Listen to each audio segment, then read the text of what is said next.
남자와 여자가 젊었었을 때 서로 사랑하면서 결정을 했습니다.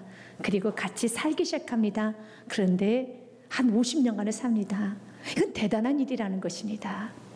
할머니 할아버지가 될 때까지 같이 삽니다. 아주 신비로운 일이죠. 우리 주님께서는 우리 부부가 이렇게 한평생을 같이 살기를 원하고 있습니다. 그러면서 먼저는 아내들에게 이렇게 말합니다. 아내들이요, 자기 남편에게 복종하기를 주께 하듯 하라 라고 말씀하고 있습니다. 아내에게 하나님께서 요구하시는 것은 복종을 요구하고 있습니다. 지금 우리가 살고 있는 사회에서 누군가에게 복종하고 사는 것은 쉽게 용납이 되지 않습니다. 또 그렇게 복종하고 사는 것은 안 된다라고 교육을 받고 있는 게 지금 우리 현실입니다. 그래서 성경 우리에게 말합니다. 복종하라고요. 과거 남성의 지배 억압이 있었고 또 인권의 여러 가지 좋지 않은 과거의 문제가 있었기 때문에 지금은 남녀 사이가 동등한 관계로서 복종의 관계가 아니라 서로 상호 보완하는 관계가 되어야 하며 서로 자기 주장을 하는 관계가 되어야 한다고 우리는 교육을 받고 있습니다. 맞습니다. 우리 예수님께서도 어떤 누군가가 사람이 사람을 지배하고 누르고 억압하는 건 예수님이 용납하지 않습니다. 그래서 마태복음 말씀 18장 6절 말씀에 보면 예수님께서도 이렇게 말씀하셨죠. 소자라고 할지라도 무가치하고 아무런 효용이 없는 자라고 할지라도 그러나 그 자를 실족하게 하면 그 자를 아프게 하면 차라리 연자맷돌 메고 바다에 빠져 죽으라는 말씀이죠. 그만큼 하나님은 한 영혼을 소중히 여기시고 천하보다 귀하게 여기시는 것이 영혼이라는 것입니다. 누구든지 나를 믿는 자는 이 작은 자 중 하나를 실족하게 하면 차라리 연자맷돌이 그 목에 달려서 깊은 바다에 빠뜨려지는 것이 나으니라. 영혼을 실족해 하고 영혼을 함부로 여기며 영혼을 억압하는 거 하나님은 기뻐하지 않습니다. 오늘 본문의 말씀은 우리에게 이 복종은 세상이 말하는 억압과 다스리라는 그런 말씀은 아닙니다. 복종에 참 많은 뜻이 있습니다. 그럼에도 불구하고 성경은 여러 가지 말씀하는 것이 아니라 일괄적으로 여성이 남성에게 해야 되는 건 복종이고 또한 아내가 남편에게 해야 되는 것은 복종입니다. 골로새 3장 18절 말씀에 동일하게 말씀하고 있습니다. 같이 읽겠습니다. 아내들아 남편에게 복종하라. 이는 주 안에서 마땅하니라. 남편의 말에, 남편의 의견에, 남편의 권유에 복종을 해야 되는 것입니다. 창세기 2장 말씀에 보면 하나님께서는 천지 만물을 창조하시고 난 후에 보시기에 좋았더라라고 말씀하셨습니다. 아담을 만드시고 난 후에도 보시기에 좋았더라 말씀하셨습니다.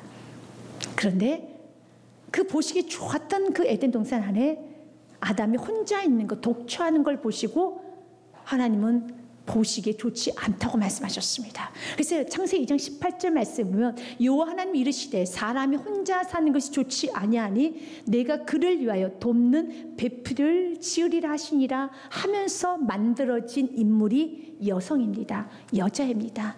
그러면 여자가 만들어지게 된 배경은 남성을 돕기 위해서 또 남성을 위하여서 지어진 존재라는 거예요. 좀 더 구체적으로 20절 말씀서부터 23절까지 보면은 아담이 모든 가축과 공중의 새와 들의 모든 짐승에게 이름을 주니라. 아담이 돕는 배필이 없으므로 21절 말씀 여호와 하나님은 아담을 깊이 잠들게 하시니 잠들매 그가 그 갈빗대 하나를 취하고 살로 대신 채우시고 22절 말씀 같이 읽겠습니다. 여호와 하나님이 아담에게 취하신 그 갈빗대로 여자를 만드시니 그를 아담에게로 이끌어 오시니 아담에게 있는 갈빗대를 사용하여서 하나님은 여자를 만드셨습니다. 여자를 만들게 된 이유는 남성을 위하여서 남성을 돕기 위해서 돕는 배필로 여성을 만드셨습니다. 우리는 생각에 누군가를 돕는다는 것은 서브 역할 또한 낮은 자리라고 생각합니다. 서열이 낮다고 생각을 합니다. 그러나 이 돕는다는 것이 정말 위대한 일이라는 걸 우리 여성들은 알아야 됩니다. 돕는 배필에서 돕다를 헬퍼라고 합니다. 또한 히브리어로는 에제르 케네게든 배필 돕다라는 돕는 에제르라고 합니다. 시편 54편 4절 말씀에 보면은 우리 하나님을 향해서 지칭하실 때 돕는 하나님, 에제르 하나님이라고 표현하고 있습니다. 하나님은 나를 돕는 이시며 에제르 하나님이시며 주께서 내 생명을 붙들어 주시는 이신이다. 아멘. 맞습니다. 우리 하나님은 우리를 도와주시는 에제르이십니다. 어떤 신약에서는 성령님을 헬라어로는 파라클레토스라고 되어 있습니다. 이 파라클레토스는 히브리어로는 에제르입니다. 성령님 우리를 도우시는 분이시죠. 그 에제르라는 단어가 바로 우리 여성들에게 쓰였던 단어라는 겁니다. 성령님께서 하신 일이 무엇이니까? 성령님은 우리를 도와주시죠. 우리가 갈 길을 잃어버릴 때 바른 길을 제시해 주고, 우리가 힘이 없을 때 우리를 위로해 주시고, 일단 우리가 정말 지쳐있을 때 우리를 대신하여서 중보기도 하여 주시고, 우리를 위해서 탄식하여 주신 분이 성령님이십니다. 그 성령을 세우지 못할 영혼이 없어요. 성령님께서 모든 영혼을 다 세우시고, 모든 영혼에게 위로하여 주시고, 모든 영혼에게 힘을 불어넣어 주시는 분이 성령님이시라는 겁니다. 그래서 예수님께서는 요한복음 14장 말씀에 보면 귀한 말씀하셨는데 좀 아멘하기는 좀 힘든 말씀입니다. 상반절까지는 괜찮아요. 내가 진실로 진실로, 요한복음 14장 12절 말씀에 보면 내가 진실로 진실로 너에게 이르노니 나를 믿는 자는 내가 하는 일도 그도 할 것이요. 여기에는 우리 모두 아멘할 수 있습니다. 맞아요. 예수님을 믿는 자에게는 예수님 하신 그 일을 할 수 있죠. 그런데 후반절에 보면 또한 그보다 큰 일도 하리니, 예수님보다 큰 일도 하리니 이는 내가 아버지께로 가미라. 이것이 좀 여러분 아멘하기가 굉장히 좀 불편합니다. 어떻게 우리가 예수님보다 더 큰 일을 할 수 있을까? 가능합니다. 어떨 때? 우리 예수님 말씀하셨어요. 내가 아버지께로 가미라. 우리 예수님께서는 십자가에 죽으시고 부활하시고 난 후에 승천하셔서 아버지께로 가셨습니다. 그분은 지금도 보좌 우편에 계십니다. 아버지로 가시고 나서 이 땅에 보내주신 분이 계시죠. 바로 누구십니까? 성령님이시죠.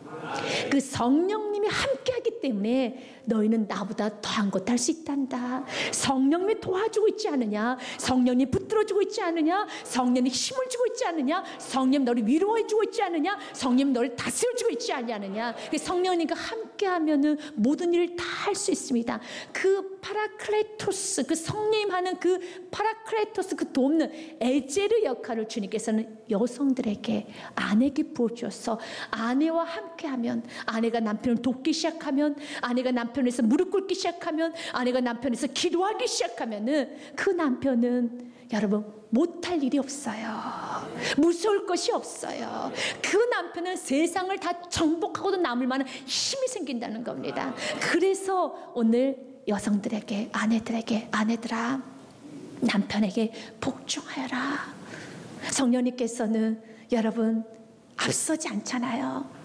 성령 물처럼 여러분 스며들어가고 바람처럼 우리에게 스며들어오는 것처럼 성령은 항상 우리에게 힘을 돋아주시는 것이지 성령님 앞에서 천둥번개를 치거나 그러지는 않지 않습니까? 언제나 우리가 일할 수 있도록 성령님 나를 일으켜 세워주신 것처럼 아내는 내가 나서는 것이 아니라, 가정 안에서 나의 자리, 나의 소리가 크고 나의 영역이 큰 것이 아니라 언제나 남편의 영역이 커져갈수록 아버지의 자리가 커져가도록 만들어주는 역할을 하는 것이 여성이며 아내라는 것입니다.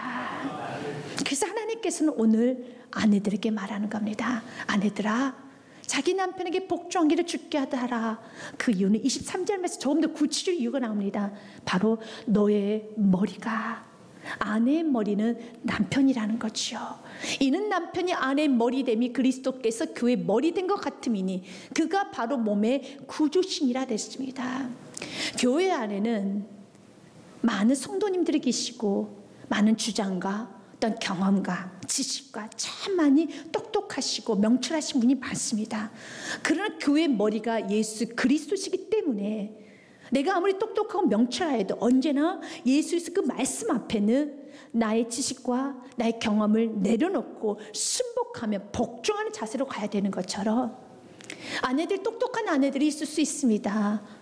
명철할 수도 있습니다. 그러나 언제나 나의 머리가 남편인 것을 알고 남편의 결정에 따를 수 있어야 된다는 겁니다.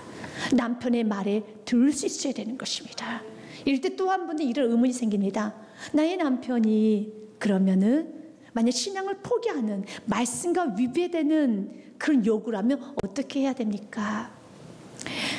고린도전서 말씀에 보면은 11장 3절 말씀에 보면 본문 말씀과 동일하지 좀 다른 말씀이 있습니다. 그러나 난 너희가 알기를 원하노니 각 남자의 머리는 그리스도요 여자의 머리는 남자요 그리스도의 머리는 하나님이시라. 여자의 머리는 남자입니다. 그럼 남자의 머리는 그리스도이십니다. 그렇기 때문에 그가 그리스도 말씀과 위배되는 무언가를 요구할 때는 순종할 수는 없겠죠. 그러나 그 외에 모든 것은 내가 돈에 좀 손해를 본다 할지라도 좀 답답하다 느껴진다 할지라도 여러분 따르라는 겁니다. 여러분 육체적 손해를 보고 정신적 손해를 보고 물질적 손해를 봐도 남편의 결정이 적극적으로 따르고 남편의 지지해주고 남편의 말에 순종하라는 것입니다. 목사님 이게 현실과 맞지 않아요.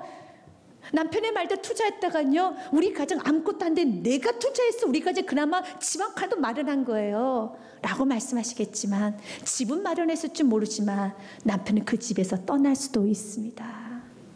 사랑하는 여러분, 집을 마련하는 게 중요한 것이 아니라 내가 물질을 마련하는 것이 중요한 것이 아니라 말씀에 순종하는 것이 중요한 겁니다. 우리 지금 오늘 여성들에게 말합니다. 아내들에게 말합니다. 남편의 말에 순종하여라. 그래서 한 번 더 24절 말씀에 그러므로 교회가 그리스도께 하듯 교회가 그리스도께 어떻게 합니까? 존경하지요. 경외하지요. 여러분 교회가 그리스도를 찬양하지요. 높이듯이 아내들도 범사의 모든 면에서 남편을 신뢰하고 존경하고 공경하면서 복종하며 자기 남편에게 복종할지니라 라고 되어 있습니다. 우리가 22절과 24절 말씀을 보면 오늘 성경에서는 반복적으로 당연한 말이지만 한 번 더 찍고 가는 단어가 있습니다. 아내들이여 자기 남편에게 복종하여라. 맞습니다. 우리가 복종해야 될 남편은 자기 남편인 겁니다. 또 24절에도 이렇게 되어 있습니다. 그러므로 교회가 그리스도께 하듯 아내들도 범사에 자기 남편에게 복종할지니라. 자신의 남편에게. 이웃집의 남편의 말을 더 신뢰하는 것이 아니라 여러분 다른 남성의 말을 더 신뢰하며 더 그 말이 맞다 옳다고 생각하는 것이 아니라 나의 남편을 말을 더 신뢰하고 옳다고 인정하면서 경외의 눈빛, 아련한 눈빛을 보내야 되는 겁니다. 남편에게는 여러분 차가운 눈빛과 무시의 눈빛을 보내는 것이 아니라 여러분 나의 남편에게는 신뢰의 눈빛을 보여야 됩니다. 마틴 로이드 존스 목사님은 이 부분에 있어서 우리가 쉽게 좀 이해할 수 있도록 이렇게 말을 했습니다.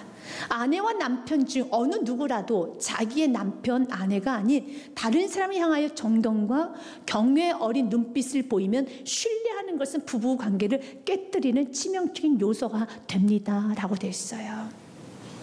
다른 사람에게 자신의 남편의 말보다 다른 사람의 말을 더 신뢰하면서 존경하며 여러분 그 아련한 어린 눈빛, 경외 어린 눈빛을 보이는 것은 하나님이 기뻐하지 않는 것입니다. 세상에는 남성이 반이고 여성이 반이기 때문에 내가 결혼해도 내 남편보다 더 괜찮은 남자가 보일 수 있습니다. 남편이 보일 수 있습니다. 그래서 부러워합니다. 나의 남편의 성품보다 어떤 사람의 성품이 더 좋아 보일 수도 있습니다. 하지만 그것을 좋아하고 신뢰하고 여러분 그것을 더 인정하는 마음을 갖는 건 성경은 용납하지 않습니다. 그래서 결혼하고 나면 너무 연예인들을 좋아하면 안 되는 겁니다. 너무 연예인들을 여러분 보면서 멋있다 해도 안 되는 겁니다. 자기 남편만 자신의 아내만 볼 수 있어야 되는 것입니다. 세상에는 많은 남편과의 관계, 아내와의 관계를 회복시키는 많은 세미나가 있고 대화의 기법이 있습니다. 우리가 남성에 대해서 심리적으로 다 알지 못하고 그런 좋은 대화 기법을 알지 못한다 할지라도 오늘 말씀 그대로 여러분들이 남편을 향해서 존경 어린 눈빛만 여러분이 가지고 있다라면 여러분 모든 대화의 문제는 다 풀어지는 겁니다. 그는 차갑고 무시하고 또 아이들 앞에서 또 무슨 소리 한다냐? 라고 하면서 여러분들이 뒷전을 여겨버린다라면 하나님은 그런 아내들을 책망하십니다. 하나님은 기뻐하시는 것은 아내가 남편에게 복종하는 겁니다. 남편의 말에 따르는 것입니다. 남편의 결정에 그대로 따르는 것입니다. 하나님 이런 아내를, 이런 믿음의 아내를, 또한 그 아내가 이제 에젤의 힘을 가지고 남편을 세우기 시작한다면 하나님께서 그런 가정을 축복하여 주십니다. 그래서 잠언 14장 1절 말씀에 보면 아내는 가정을 세울 수도 있고 무너뜨릴 수 있다는 말씀이 있습니다. 지혜로운 여인은 자기 집을 세우되 미련한 여인은 자기 손으로 그것을 허느니라. 지혜로운 여인은 마치 우리 성령님께서 우리를 세우고에 마신 것처럼, 우리를 일으키셨던 것처럼 여러분 남편을 일으켜 세웁니다. 남편을 반듯하게 세웁니다. 남편을 여러분 세상에서 치우치고 세상에서 여러분 치지 못하도록 반듯하게 굳건하게 남편을 세워간다는 겁니다. 다시 한번 우리 아내들이 여성들에게는 에젤을 돕는 그 하나님께서 부어주신 능력, 누군가를 세울 수 있는 그 성령님만이 하실 수 있는 그 능력이 있다는 것을 믿고 이제는 내가 나서는 것이 아니라 내 자리, 내 영역을 펼치는 것이 아니라 언제나 남편을 세우고 남성을 앞세우고 섬기고 돕고 그 말에 순종함으로써 예수님께서 원하시는 아름다운 부부의 모습이 보여져야 되겠습니다. 이제는 남편들에게도 말을 합니다. 아내에게 복종을 요구했다라면 논리적으로 그 다음 절 말씀은 이제는 아내를 지혜롭게 아니면 온유하게 다스려라라는 말씀이 나와야 되는 겁니다. 그러나 복종하라는 말씀과 전혀 상관없는 남편들에게는 아내를 사랑하라 말하고 있습니다. 여성의 가장 약한 점은 남편의 권위에 순복하지 못하고 남편을 가르치고 남편의 머리 위에서 진두지휘하려고 하는 그런 약점이 있다라면은 남성에서의 가장 큰 약점은 희생하지 않는 이기적인 모습일 겁니다. 그래서 남성에게는 사랑을 주님은 말하고 있습니다. 남편들아 아내 사랑하기를 25절에 그리스도께서 교회를 사랑하시고 그 교회를 위하여 자신을 주신 같이 하라라고 말씀합니다. 교회는 예수님께서 찢어지심으로 교회가 태동이 되었습니다. 그래서 남성이 해야 되는 것은 아내를 위해서 찢어져야 됩니다. 피를 흘려야 되는 겁니다. 희생을 해야 되는 겁니다. 이것이 사랑입니다. 그래서 여기에 사랑은 아가페 사랑, 아가페라는 단어가 쓰여져 있습니다. 세상에서는 4가지 사랑이 있다고 합니다. 첫 번째 남녀 간의 에로스의 사랑, 그리고 친구 간의 필리아 사랑, 또 부모 자식 간의 혈연적인 사랑이 스톨게 사랑, 그리고 신이 무한하게 인간을 사랑하시는 아가페 사랑이 있다고 합니다. 오늘 남편이 아내에게 해야 되는 것은 단순 친구의 사랑, 필레오 사랑도 아닌 부모 자녀 간에 하는 그 스톨케 사랑도 아닌 아가페 사랑을 주님이 요구하고 있습니다. 아내를 위해서 희생하라는 겁니다. 예수님께서 교회를 위해서 물과 피를 다 쏟으신 것처럼 아내를 위해서 희생하고 그 사랑을 표현하는 것입니다. 그래서 우리 하나님께서는 아내를 만드실 때 남성의 갈비뼈를 사용해서 만드신 것 같습니다. 조금 자기 자신 좀 못마땅하게 느껴지고 항상 위축이 좀 되거나 좀 성격이 좋지 않거나 대인관계에 좀 어려우신 분들은 자기 자신을 사랑해야 돼요. 자기 자신을 사랑해야지만 위축하지 않아요. 자기 자신을 사랑해야지만 여러분 피해의식이 사라질 수 있잖아요. 근데 내 자신을 사랑하지 않고 내 자신을 학대하니까 위축이 되고 자존감도 낮아지고 항상 눈치를 보고 그리고 피해의식이 있고 그러죠. 그런데 성경에서는 이 자기 자신을 사랑하는 것이 곧 뭐냐? 아내를 사랑하는 게 자기 자신을 사랑하는 것이다라는 말씀이 있어요. 그래서 28절의 말씀을 한 번 더 같이 읽어보도록 하겠습니다. 이와 같이 남편들도 자기 아내 사랑하기를 자기 자신같이 할지니 자기 아내를 사랑하는 자는 자기를 사랑하는 것이라. 아멘. 아내를 사랑하는 자가 자기를 사랑하는 겁니다. 그래서 아내를 사랑하는 사람은 여러분 피해의식과 낮은 자존감과 그리고 모든 여러분 성격의 모난과 그리고 여러분 차가움이 다 사라질 수 있어요. 여러분이 근본적으로 자존감의 치유를 원한다면 아내를 사랑하십시오. 그러면 여러분의 자존감도 여러분의 모든 상처도 다 치료되게 되어 있습니다. 남편은 말씀을 굳건히 서서 자녀가 또한 아내가 또한 아내도 마찬가지예요. 어그러진 부분이 있다라면 어떻게 됩니까? 말씀으로 잘 고쳐줘야 돼요. 흠이 없도록 주름진 곳이 없도록 도와줘야 되는 것입니다. 그런 남편들이 기억해야 될 게 있어요. 내가 흠이 없는 걸 도와주고 내가 주름진 걸 펴준다고 하면서 여러분들이 강하게 하면 안 돼요. 왜냐하면 기억해야 될 것은 베드로전서 말씀에 보면 3장 7절 말씀 남편들에게 이런 말씀합니다. 남편들은 이와 같이 지식을 따라 너희 아내와 동거하고 그를 더 연약한 그릇이요 또 생명의 은혜를 함께 이어받을 자로 알아 귀히 여기라. 이는 너희 기도가 막히지 아니하게 하려 함이라. 아멘. 인간 모두 다 연약합니다. 그래서 성경은 인간을 향해서 상한 갈대 꺼져가는 심지라고 되어 있습니다. 연약하지 않은 사람이 없어요.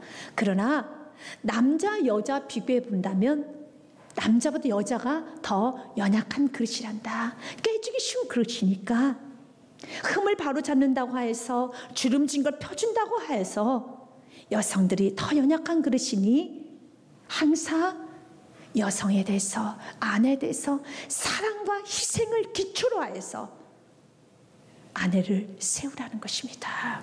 그래서 모든 말씀 남편과 아내에 관한 말씀을 한 번 더 정리하며 33절에 이렇게 말씀은 하고 있습니다. 같이 읽겠습니다. 그러나 너희도 각각 자기 아내 사랑하기를 자신같이 하고 아내도 자기 남편을 존경하라. 아멘. 남성이 요구하는 건 무엇이라고요? 사랑입니다. 여성이 요구하는 건 무엇입니까? 존경입니다.